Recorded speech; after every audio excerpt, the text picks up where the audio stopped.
কি বলবেন? প্রথমে নমস্কার সবাই মিডিয়া ফ্রেন্ডকে। আজকে আমি ভোট দিয়েছি তিপ্রাসা ইন্টারেস্ট ফেভারে।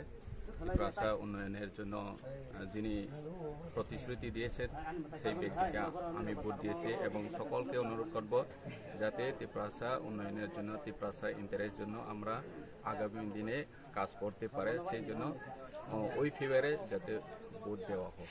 তো আমি এই ফেভারে ভোট দিয়েছি, তিপ্রাসা ইন্টারেস্টের জন্য ভোট দিয়েছি। ধন্যবাদ।